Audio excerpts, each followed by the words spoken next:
As a lot of people might have noticed, I ride my shoes until they are in just complete shambles. Like, I ride my shoes till they're beyond dead. These are the shoes that I'm kind of currently skating. I've been skating them for over a month. The entire side's ripped off. I had to put stickers over it, so... Because when you shoe glue over a hole, it'll like stab you in the foot unless you put a sticker over it. I thought it'd be funny and put a Keen sticker over it, so it was like a little advertisement. But since I had done that, there's been layer and layer of shoe glue at it, one after the other. The front of it's just completely torn off. The shoelaces are ripped to shreds. And a lot of people, you know, they make jokes like, Dan, buy new shoes. I actually have shoes. I have quite a few pairs of shoes in the back of the van that I could definitely set up. The reason that I'm not skating fresh shoes all the time is because I hate, with a passion, new stuff.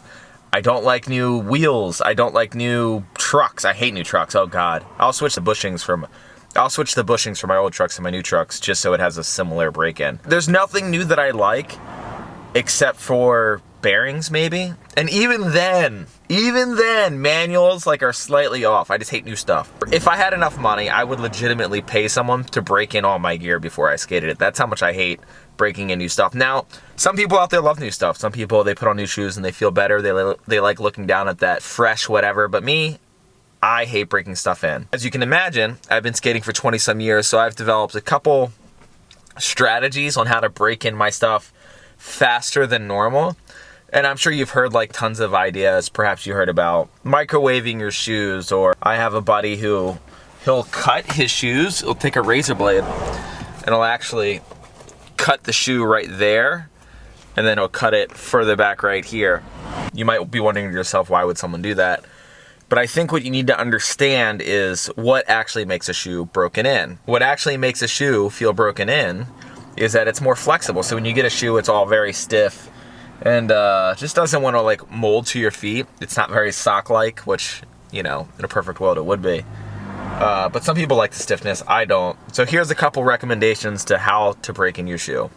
First things first, if you're watching this right now and you're trying to break in a pair of shoes and go skate them today, you might have missed out on the first step, which makes it a little bit easier, and that's wearing your new shoes before you skate them. So if you're not skating, you should be wearing your new shoes however many days ahead of time you can. Now me, I get a couple pairs of shoes at once, so I'm immediately, like when I'm skating a pair of shoes, I'm usually casually wearing or working in the next pair that I plan to skate as soon as possible. That way when I go to skate it, it's already broken in. Another thing that makes a shoe feel a little bit more easy to skate and broken in is most shoes on the side, they have a little bit of texture to it, a little bit of grip. And after you do a bunch of kickflips, it becomes pretty smooth and flat. I like to, when I first get a pair of shoes, regardless of how horrible they feel and uncooperative they seem to be, I just do a ton of kickflips. I don't even necessarily need to land them. I'm already going into it expecting that they're gonna not be the way I want them to, and then I'll do a bunch of nollie flips to get the other side good. Another thing that you can do, examine your old shoe and feel where it flexes the most. Like mine tends to get a bit of a groove behind where this arch is, or not the arch, but behind where this bend is right here. It's a little bit further back because I think it's because I'm pretty toe heavy and I use the entire side of my foot to ollie, so it gets a little worn out right here. So what I'll do is I'll take my new shoe and start bending it right where I know that it's gonna end up bending later anyways. And when you bend it, you kind of want to go both ways, but don't go too crazy this way, because when you bend it this way too much, you can get like a weird arch in the center of your foot. And it also like might cause like a bad groove in the, you know, the bottom rubber. I also give it a little bit of a twist because like all the stitching in here is like super tight. And so like I like to kind of loosen that up too. And then the other spot that I usually bend is back here. You, once again, examine your shoe that you just got done skating to see where your shoe's bending the most. But mine tends to be a little bit back here, so I bend this up a little bit.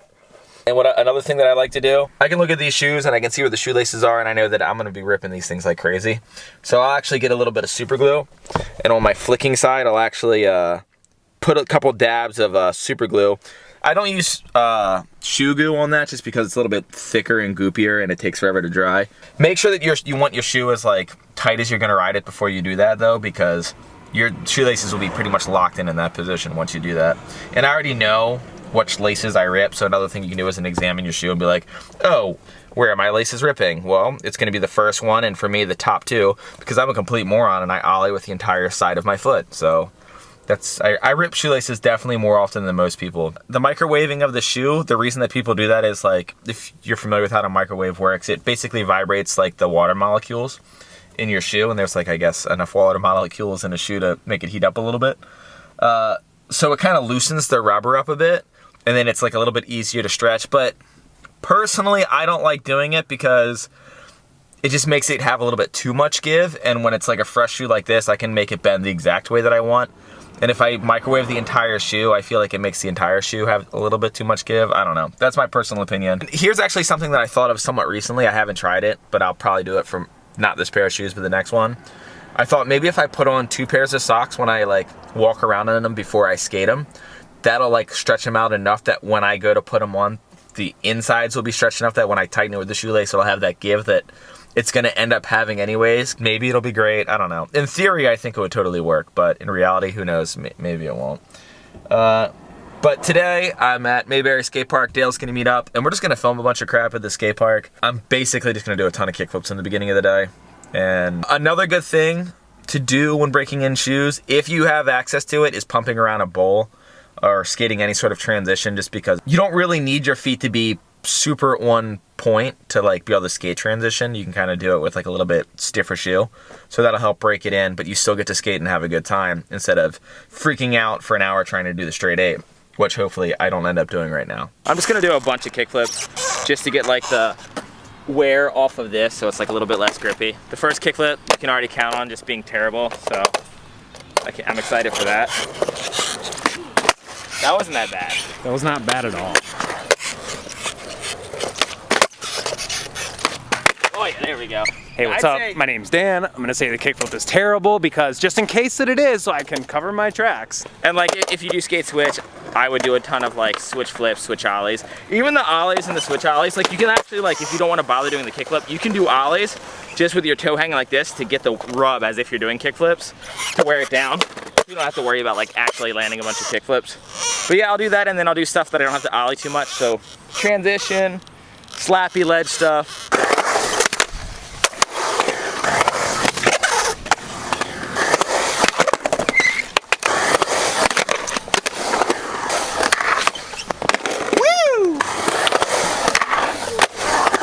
I think it also helps when you're breaking in new shoes to have your go-to self-pleasing tricks that are easy. So for me, that's like slappy crook, super low effort, and it pretty much works all the time. So even if I have the struggle of some stiff new shoes, it's probably gonna work.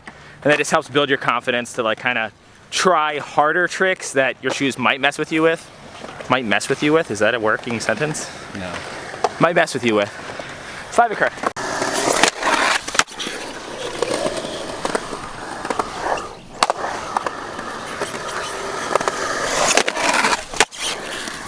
I also recommend maybe doing like an ollie in each stance. If you skate every stance, do just like a bunch of ollies until they feel like it's sticking to your feet right, because when they're new shoes, they're real like stiff on the bottom. Sometimes it'll like wobble in your foot. But other than that, you should be kind of like good to start trying other stuff. So that's what I'm gonna do. I'm just gonna like skate normal and see how much of a struggle it is. You can also run them over with a car.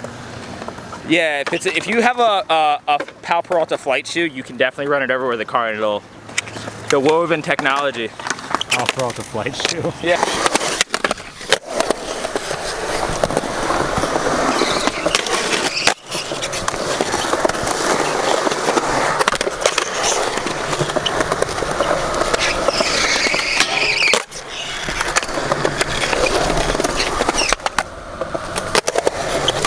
Oh my God.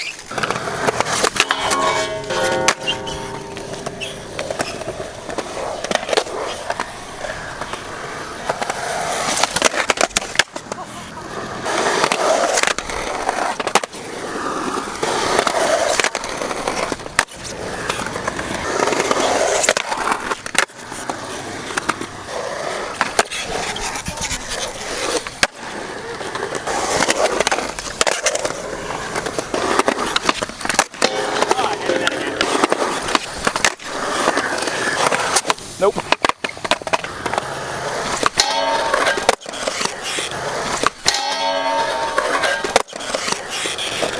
Nice, that worked out first try. Nailed it. Oh.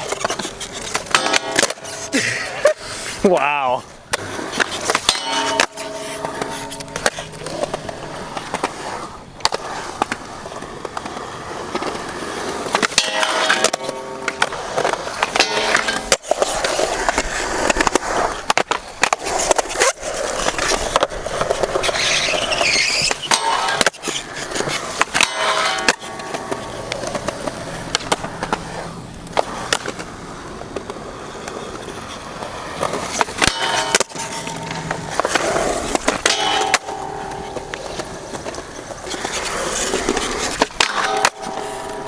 So learning a flip-in trick is probably the worst idea for new shoes, especially when you're awful at flip-in tricks like I am. But I'm gonna try to learn a flip-in trick with these shoes because the second that Dale got here, he was like, don't even talk to me till you do a kickflip back tail. So it's already in my head to try to flip into stuff. So I'm gonna try to learn kickflip back 5-0 front 180 because my friend Cody Smith can do them. And he's an awful person, so can't let him have that over me. So give it a couple tries. Try one. I also promised Dale that I would only try 20 tries. I'm gonna try 18 now. Idiot. Oh, shit.